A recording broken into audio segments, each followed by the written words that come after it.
verset 1er au 2e verset.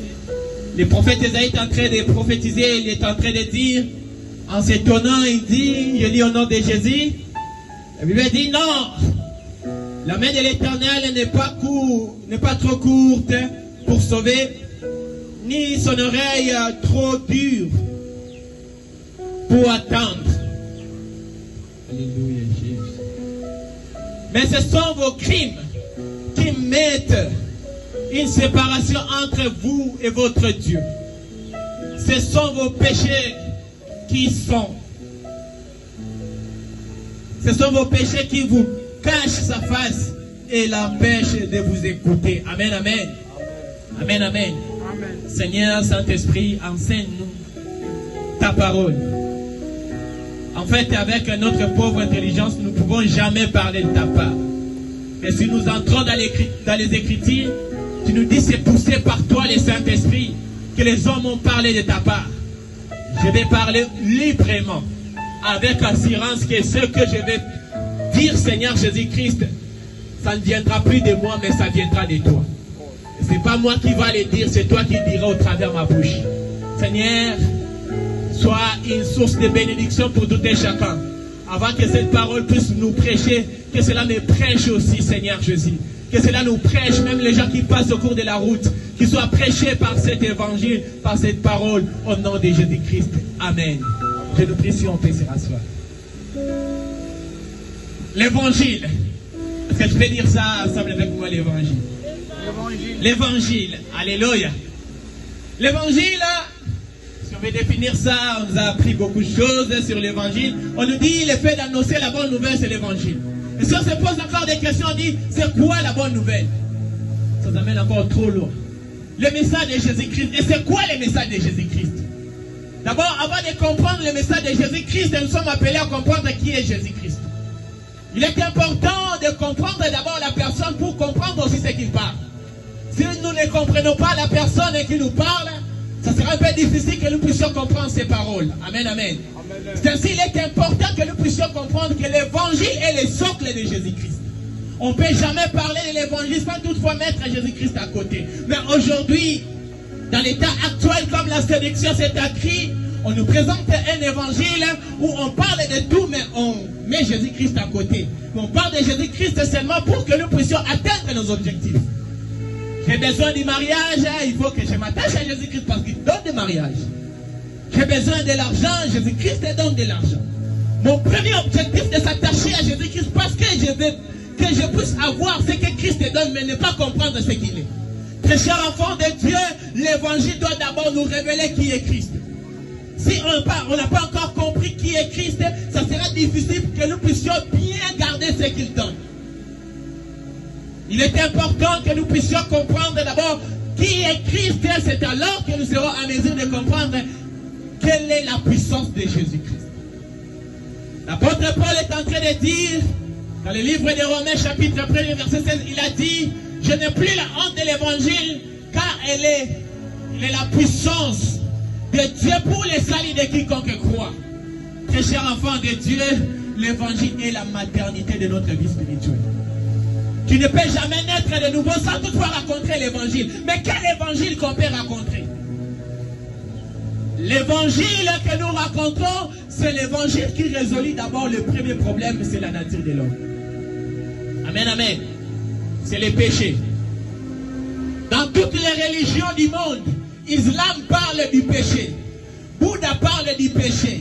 Même ceux qui sont dans l'occultisme parlent toujours du péché. Mais dans aucune religion, ils ont trouvé la solution du péché. Vous verrez qu'un musulman vous dira, pour lui, pour qu'il se purifie, il doit faire ce qu'on appelle chez eux, je ne sais pas cette pratique-là, ça m'échappe, mais ils ont un peu des pratiques-là qu'ils font chaque 12 heures par la prière. C'est une façon pour eux de se purifier. Et si parfois il commet une erreur, il va aller à un moment donné pour offrir un sacrifice qui va normalement les rendre pires. Vous verrez aussi dans d'autres religions, ils parlent de karma. Ils parlent de certains mots qui doivent normalement résoudre les problèmes de l'homme. Mais jusqu'aujourd'hui, dans ces religions, ils n'ont pas pu résoudre les problèmes de la nature de l'homme en ce qui concerne les péchés. Amen, amen. Mais la seule religion où on parle de la solution du péché, ce n'est que le christianisme. Le christianisme dont je parle, ce n'est pas une religion où on nous présente un Christ dans des photos. Non, je parle d'une religion où Christ est le socle de tout. Il est comme la seule solution pour les péchés. C'est ainsi dans le livre de Matthieu chapitre 1er que nous venons de lire. L'ange s'est apparu à Marie. Il lui donne un message. Il dit qu'elle enfantera qui en fils. Ce fils-là aura quelle mission? La première mission, le premier objectif de Jésus-Christ, c'est de sauver le peuple à ce qui concerne non pas leur argent, non pas leur mariage, non pas ce qu'ils ont besoin, mais il sauvera le peuple à ce qui concerne le péché. C'est ainsi le prophète Esaïe est en train de nous révéler une chose, que la main de celui qui nous a créés n'est pas courte pour nous sauver. Ses oreilles ne sont pas lourdes pour nous écouter, ce sont que nos péchés qui mettent une séparation entre lui. Oh, dans l'ancien temps, si Dieu voulait révéler à l'humanité sa gloire, Dieu ne pouvait plus parce qu'il y avait quelque chose qui empêchait Dieu d'agir. La chose en question, c'est le péché. Et dans l'amour, la fidélité de Dieu, la Bible dit, oh, ne nous habituons pas de ces passages bibliques parce que les gens pensent comme si c'est un passage. Ceux qui le maîtrisent, ce sont que les enfants de l'école, mais c'est un passage qui révèle. C'est un passage, moi je considère ça comme étant l'entièreté de la Bible. La Bible dit, car Dieu a tant aimé le monde qu'il a envoyé son Fils unique Jésus-Christ, en fait que quiconque croit à lui ne périsse point, mais qu'il aille la vie éternelle. On n'a que la vie éternelle lorsqu'on a enlevé les péchés à nous. Amen, amen. Tant qu'on n'a pas encore enlevé les péchés à nous, c'est difficile pour que nous ayons la vie éternelle. La vie éternelle n'existe pas dans la vie de ceux qui ont le péché. C'est ainsi il a fallu qu'un jour, un homme de 33 ans puisse dire à la croix, tout est accompli. L'évangile que nous annonçons, très chers enfants de Dieu, si ça se penche dans des choses qui sont matérielles, ce n'est pas un évangile de Dieu. Amen, amen. L'évangile de Dieu a pour l'unique objectif, c'est de résoudre les problèmes du péché. Les problèmes du péché, c'est les problèmes qui s'est daté depuis longtemps. Ce n'est pas les problèmes d'aujourd'hui. Nous ne péchons pas parce qu'on a l'envie de pécher, mais nous péchons parce que c'est notre nature. Mais quand je dis ça, je dis par rapport à la vie de ceux qui n'ont pas encore rencontré le vrai évangile. Mais pour nous qui avons rencontré le vrai évangile de Dieu, le vrai évangile qui a résolu les problèmes de notre péché, nous vivons tout en étant juste et tout en étant parfait. Amen, amen. L'évangile de Dieu, c'est qu'un évangile qui doit normalement nous faire comprendre une chose. Pourquoi Christ est venu sur la terre? Pourquoi Christ était mort et pourquoi il a été ressuscité? Dans ces trois choses, si nous ne comprenons pas dans l'évangile de Dieu, très cher enfant de Dieu, ça sera très dangereux. Peut-être qu'on n'a pas rencontré le vrai évangile. Car le vrai évangile, c'est celui qui nous révèle pourquoi Christ est mort, pourquoi Christ est né, donc pourquoi Christ est venu sur la terre. Deuxièmement, pourquoi il est mort. Et troisièmement, pourquoi il a été ressuscité. Amen, amen. Ces trois choses sont les socles. Très chers enfants de Dieu, il est important que nous sachions ces choses. Pourquoi? Parce qu'aujourd'hui, on prêche et tout, on met à côté le vrai évangile. Parce que dans le vrai évangile, on ne parle pas d'une autre personne. On ne parle pas des efforts de l'homme. Mais on parle de celui qui a tout accompli pour que la colère de Dieu s'apaise. Pour que la colère du Père s'apaise. Oh, Esaïe est en train de dire dans Esaïe 53, il dit, nous étions tous errants et égarés comme les brebis qui n'avaient pas les bergers. Et j'ai encore aimé parce que le prophète est en train même de donner une orientation avec beaucoup d'étonnement pour dire que qui a crié à notre prédication, qui a crié à ce qui nous a été annoncé. Il s'est montré devant nous comme une faible plante. Le châtiment qui nous donnait la paix est tombé sur lui. Bien aimé, la colère qui devait descendre pour que Dieu apaise aussi sa colère sur l'humanité, Christ a apporté ça à la croix. C'est ainsi l'évangile que nous devons prêcher doit normalement être centré par la personne de Jésus-Christ. L'évangile que nous devons prêcher, ça ne sauve pas lorsqu'on est en train de révéler nos capacités humaine. Car les capacités humaines ne sont pas à mesure de sauver même une âme. Ne sont même pas à mesure de purifier quelqu'un. On est purifié parce qu'il y a un qui a laissé les trônes. Il y a un qui a laissé les anges. Il y a un qui a laissé sa gloire. La Bible dit, ayez en vous les sentiments qui étaient en Jésus-Christ, en existant à l'égalité de Dieu, mais il ne s'est pas fait égal à Dieu, mais il s'est fait serviteur. Il s'est regardé comme une proie qu'on peut l'arracher. Il s'est fait un serviteur. Et les... Aïe, aïe, aïe, aïe, aïe, aïe, aïe, aïe. Que le Seigneur Dieu nous aide à comprendre ces mystères. Car ces mystères, ça vaut plus que la richesse du monde. Ces mystères, ça vaut plus que même l'argent. Ces mystères, ça vaut plus que tout ce que nous cherchons. Car Christ nous suffit. Amen. Et ayez en nous ces sentiments qui s'est dépouillé, qui a fait en sorte que Christ s'est dépouillé, qui a porté la chair humaine. Et il est mort. L'apôtre est parti encore trop là pour dire, cette mort-là, il a obéi jusqu'à ce qu'il était à la croix. Jusqu'au point qu'il était à la croix, il continuait toujours à obéir au Père. Très chers enfants de Dieu, l'évangile que nous prêchons doit être centré. Je dis bien centré. Pourquoi? Parce que dans tout ce que nous cherchons pour connaître Dieu, si on ne comprend pas l'évangile, on ne peut jamais connaître Dieu. La seule voie que Dieu a choisie pour sauver l'humanité, ce n'est que l'évangile. Et l'évangile, c'est une personne. L'évangile, ce ne sont pas les écrits. L'évangile, c'est Jésus. L'évangile, c'est Jésus. Et Jésus, ce n'est pas un Jésus des blancs que moi je suis en train de parler. Jésus, c'est le maître créateur. La Bible dit, tout a été créé par lui et pour lui. Ce n'est pas un Jésus où on doit nous dire que c'est un Jésus des blancs. Non. Mais c'est un Jésus qui est capable de transformer la vie de quelqu'un. Très chers enfants de Dieu, comme aujourd'hui c'est l'introduction, nous allons parler encore. C'est un point qui est tellement important.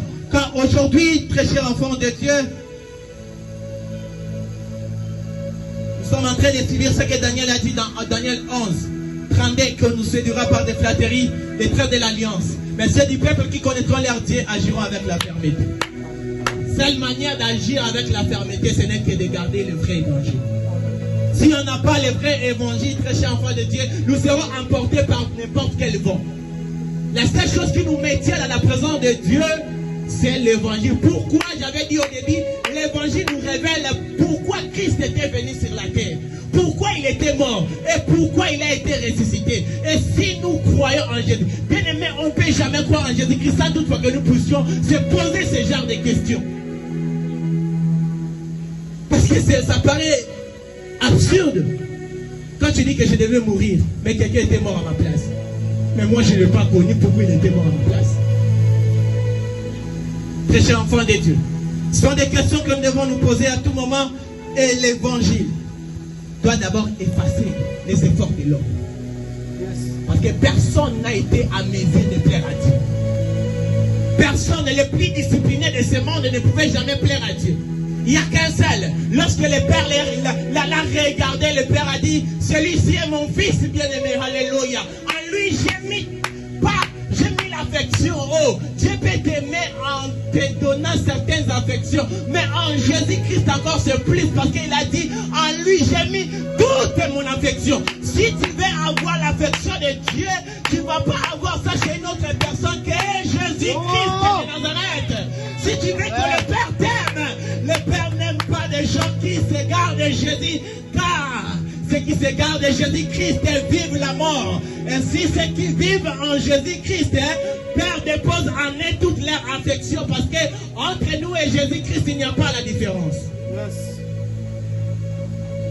Tu as crié à quel évangile?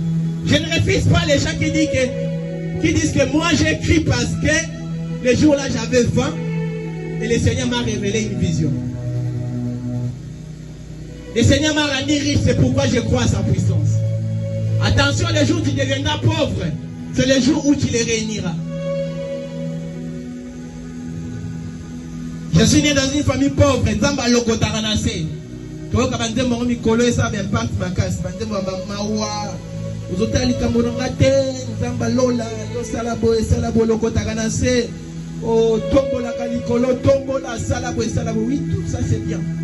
Très cher enfant de Dieu, la plus grande élévation, c'est lorsque tu étais dans le péché dominé, comme la Bible est en train de nous dire ici. Il le péché. La plus grande élévation qu'un enfant de Dieu doit avoir, c'est d'appartenir totalement et d'abandonner totalement sa vie à Jésus-Christ. Qu'il plaît, qu'il neige, c'est la première élévation. Amen. On n'est pas élevé parce qu'on a plusieurs voitures, parce qu'il y a d'autres chrétiens qui étaient morts sans toutefois acheter même des voitures. Amen. Mais la présence de Dieu a été pour eux une grande richesse qu'ils ne pouvaient jamais perdre. Amen. Je ne dis pas que tu dois aimer la pauvreté, non, je ne dis pas ça. Mais si la richesse commence à te donner la joie que Christ devait te donner, là tu ne lui appartiens pas. Amen. Ce que Christ nous donne doit dépasser tout ce que nous avons besoin. Oh Seigneur, je n'ai pas de maison, mais ta présence me rassure des choses qui vaut plus que la maison. Amen. Seigneur, je ne suis pas encore marié, mais tant que je suis enfant de Dieu, quelle est cette identité qui peut être comparable d'être appelé enfant de Dieu? Dieu a créé le ciel et la terre. Dieu a donné la forme. Et toi, tu es l'enfant de celui qui donne la forme là où il y avait l'informe. Amen. Et toi, tu penses que ta vie s'arrêtera parce que tu manques l'argent dans ta poche. Quel est cet évangile qui nous a assez trompés? Très cher enfant de Dieu, la plus précieuse des choses, qui vaut plus que les diamants, qui vaut plus que l'or, c'est d'être appelé enfant de Dieu. Yesu a la terre, tu n'as pas encore compris pourquoi il était venu sur la terre. Tu n'as pas encore compris pourquoi il était mort. Tu n'as pas encore compris pourquoi il a été ressuscité. Ah. La Bible dit à ceux qu'il a connus d'avance, il les a aussi prédestinés. Seigneur, t'as prédestiné. Amen. Oui, ben non, moutouté, mais il y a des aïeux, pas de bouca. Amen. Olinga moutouté, mais il y a des alinga de bouca. Amen. Les chrétiens ne doivent pas chercher les choses qui sont dans le monde, car les choses qui sont dans le monde, ça se trouve en eux. Yes. Yes. Quand tu cherches le mariage, ce n'est pas le mariage à l'extérieur de toi, le mariage ça se trouve en toi. Amen. Quand tu cherches la voiture n'est pas à l'extérieur de toi, la voiture ça se trouve en toi. Amen. Quand tu cherches les choses qui sont dans le monde, ça se trouve pas à l'intérieur de toi. Ça ne se trouve pas à l'extérieur de toi, mais ça se trouve à l'intérieur de toi. Car la Bible dit en Jésus-Christ, nous avions été bénis par toutes sortes de bénédictions célestes. C'est pourquoi la Bible n'a pas commencé terrestre, parce que ce n'est pas la terre qui crée le ciel. La terre n'a jamais créé le ciel. Yes. C'est le ciel qui crée tout. C'est ainsi, Dieu, lorsqu'il veut commencer à bénir, il commence d'abord dans le ciel. Il commence d'abord ce qui est céleste, afin que ce qui est immatériel puisse tirer ce que toi tu as besoin. Ainsi, l'apôtre Paul a compris cela. Il a dit, ne vous inquiétez de rien, mais dans toutes choses, faites connaître vos besoins à Dieu, non pas aux hommes. Car un homme, tu peux lui parler de ton piaka, à un moment donné, il peut se moquer de toi. Oh, pena frère, mais la Bible dit, faites connaître vos besoins à Dieu. Par des prières, des supplications, avec des actions de grâce. Prière, supplication, j'ai supplié Dieu, donne-moi cela. Mais l'action de grâce, le fait de dire à Dieu, merci de m'avoir donné, même si je ne l'ai pas dit. Très chers enfants de Dieu, nous devons aimer Dieu. Nous devons aimer cet évangile. Car il n'a aucun prix. Les prix de l'évangile, Christ a pris. Christ a fait en sorte que nous puissions être appelés enfants de Dieu. Et personne ne peut me convaincre. Personne ne peut me convaincre que tel que nous sommes là, nous sommes des pécheurs. Amen, amen. Amen, amen. Amen, amen. Personne ne peut nous convaincre. Car c'est la foi qui nous a fait en sorte que Christ puisse nous justifier. Nous obtenons la justification au travers de l'évangile, c'est par la foi. Yes. Par la foi. Tu crois seulement. Dieu ne t'exige pas autre chose. Dieu te dit seulement si tu crois. À tous ceux qui l'ont reçu, à tous ceux qui croient à son nom. Donc la condition c'est d'abord à tous ceux qui l'ont reçu et à tous ceux qui croient. Une fois que vous ne croyez pas, ça sera difficile que tu deviennes enfant de Dieu. Amen, amen.